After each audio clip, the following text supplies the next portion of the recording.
e as dúvidas continuam sobre a vacinação.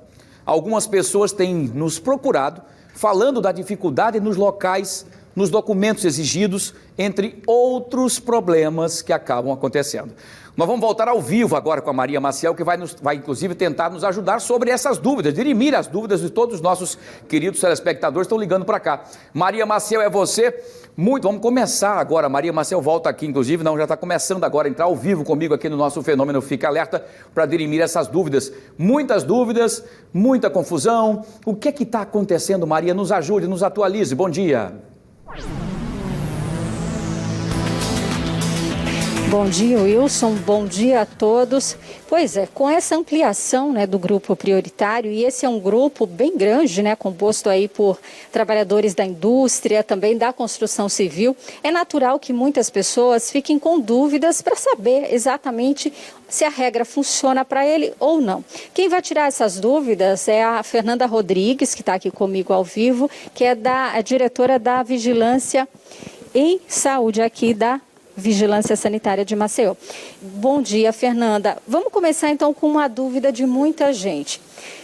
Trabalhador da indústria da construção ou da indústria que vai se vacinar, ele tem que morar em Maceió, tem que apresentar o comprovante de endereço? Qual é a regra?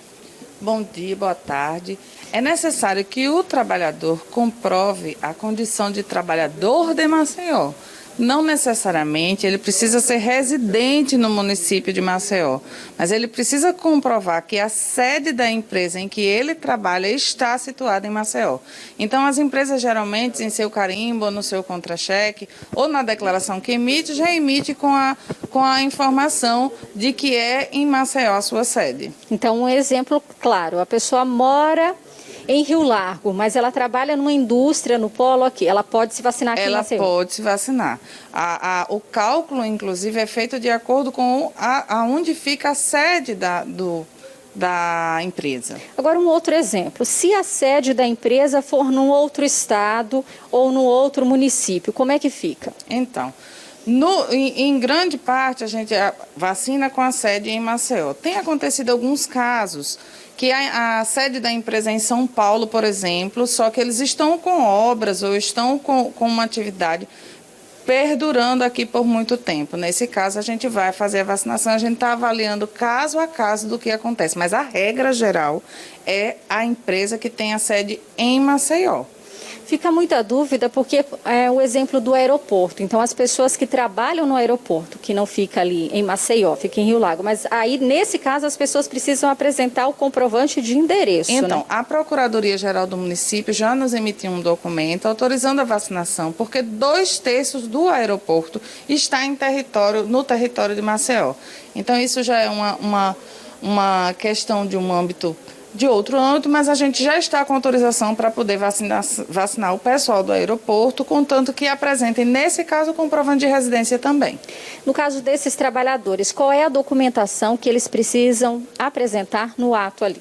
No geral, o trabalhador precisa comprovar a condição de trabalhador daquele grupo ao qual ele pertence, seja ele o do portuário, seja ele do trabalhador do aeroporto, seja ele o trabalhador da educação. Então, ele precisa comprovar que ele faz parte daquele grupo com um contra-cheque ou uma declaração emitida pela escola, por exemplo, também com sede em Maceió. Então, essa é a documentação principal. O comprovante de residência para trabalhador não é a principal documentação, e sim o documento da comprovação de que a sede onde ele trabalha está situada no município. Pessoas, por exemplo, que estão aqui em Maceió a trabalho, mas não moram aqui, e essa sede da empresa também é em outro estado, ele veio para cá só realizar um trabalho, essas pessoas não podem se vacinar. Exatamente, é transitório, um trabalho aqui transitório, então ele vai ser vacinado na sede do local onde ele trabalha. E como é que fica a questão da denominação, no caso indústria, Existe como caracterizar, uma indústria tem que ter tantos funcionários, ou está lá no CNPJ, que é indústria, ela tem que de fato ter essa atividade? Ela precisa estar enquadrada nas atividades dos QNAIs, que que são de indústria, né? A gente tem um rol de atividades que é disponibilizado pelo IBGE e é orientativo para as nossas equipes fazerem a consulta no momento. Então, precisam ser atividades de indústria, que são atividades de transformação de matéria-prima, né, em algum bem ou serviço comercializado. Então, a indústria está englobada nesse contexto e todos os trabalhadores das indústrias e da construção civil estão contemplados nos últimos grupos disponibilizados, que além dos trabalhadores da indústria, também foi incluído os da limpeza urbana. Agora, muitas pessoas reclamam que quando vão lá, apresentam a documentação, eles têm apenas uma negativa, né? Esses profissionais, eles estão orientados a dar uma justificativa, né? Para que a pessoa saia dali entendendo o porquê não conseguiu tomar, ou então sabendo que documento ela tem que trazer se voltar.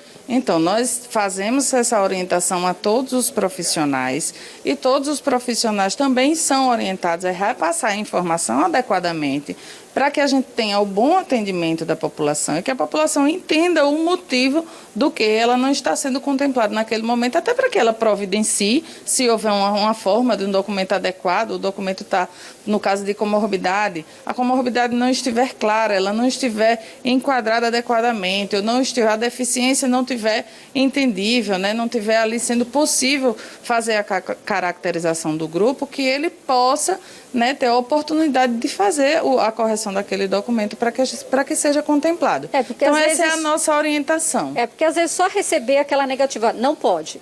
É complicado, né? De fato, é complicado, mas a gente tenta e a gente vem orientando as equipes, mas de fato a gente também reconhece que como é uma ampla quantidade de documentos a serem analisados, pode ter acontecido algum processo de falha, mas a gente está aqui sempre, a prefeitura está monitorando e a gente está sempre tentando corrigir e orientar os nossos profissionais para que a gente tenha um melhor atendimento da população, que tem sido o da grande maioria. Bom, existe uma regra, que é a regra geral, como você explicou, mas há a possibilidade de analisar casos específicos, qual é o órgão, onde é que a pessoa liga para tirar dúvida, para saber, quiser reclamar ou mesmo contestar essa justificativa. Então, a reclamação pode ser feita na ouvidoria e os casos muito específicos precisam ser dado entrada no processo administrativo junto à secretaria para a gente poder fazer a análise. Se a gente não conseguir fazer essa análise no ponto de vacinação, se lá não tiver condições de ser feita essa análise, as pessoas podem direcionar seus ofícios para a gerência de imunização ou para a diretoria de vigilância em saúde ou ainda para o secretário através do protocolo da secretaria e ainda, no caso das reclamações, para a ouvidoria do município, a ouvidoria SUS, que é no telefone 3312-5541.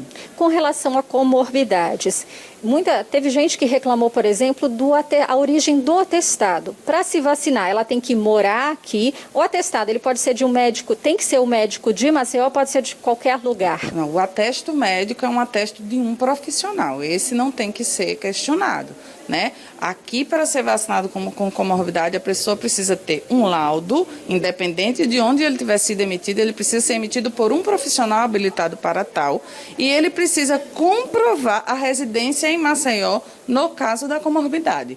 Então, de fato, o fato do documento ter sido emitido por um médico fora do município não impede que ele seja vacinado. Bom, então só reforçando os grupos prioritários que estão com a vacinação em andamento. Todos os grupos prioritários agora estão com vacinação em andamento. Então, os idosos, os trabalhadores da saúde, as pessoas com comorbidade, as pessoas com deficiência permanente, trabalhadores da educação, os trabalhadores de transporte em geral, que tem mais detalhado no site, o ferroviário, o portuário, né? Então tem todo esse detalhamento no site e logo depois vieram os trabalhadores da indústria e da limpeza urbana. Então os grupos prioritários estão sendo agora, nesse momento, todos contemplados. As pessoas podem ficar calmas. Por exemplo, eu sou um trabalhador da saúde, eu assumi agora em algum hospital, alguma unidade, eu sou recém-formado, não tinha sido vacinada ainda, eu vou poder continuar me vacinando, inclusive quando abrirmos e avançarmos no nosso plano de imunização. Bom, você falou em avançar, né? Existe uma expectativa muito grande, né? Porque até o anúncio foi feito que a próxima etapa, quando acabar esses grupos prioritários, né, será então para com 59 anos sem comorbidades. Mas ainda não há data, né? Não adianta ir para esses pontos de vacinação. Isso, a gente ainda vai estar recebendo a vacina durante o dia de hoje. A gente precisa analisar como é que esse grupo, o último grupo que foi lançado dos industriais da limpeza urbana, que a gente consiga, né, abraçar a maior parte dessa população, para que a gente possa avançar para 59 anos. Então, hoje, durante o dia, o nosso dia é de monitoramento nos pontos de vacinação, quanto à procura, quanto aos registros, para que a gente possa, aí sim, anunciar o avanço por idade simples das pessoas que não têm algum tipo de comorbidade, e aí a gente vai estar lançando a partir de 59 anos. A gente tem percebido longas filas nos pontos, principalmente no drive-thru, e pessoas aguardando aí 3, 4 horas para conseguir se vacinar. Existe aí a possibilidade, vocês estão pensando em implementar novamente o Corujão? Então, a gente pode estar implementando o Corujão, né? Existe essa possibilidade, a gente desde o começo da campanha vem lançando, de acordo com as estimativas, a implementação de Corujões, que inclusive a gente teve ontem também. Os nossos Corujões funcionaram até mais de 2 horas da manhã com as pessoas que estavam nas filas. E a gente também vai estar lançando uma ferramenta ainda, a data vai ser acontecer, que vai ser a possibilidade do agendamento na vacinação. Então, a gente vai continuar com a demanda espontânea, mas a gente também vai ter a possibilidade para aquela pessoa que prefira ir agendada, a gente vai começar a fazer essa oferta.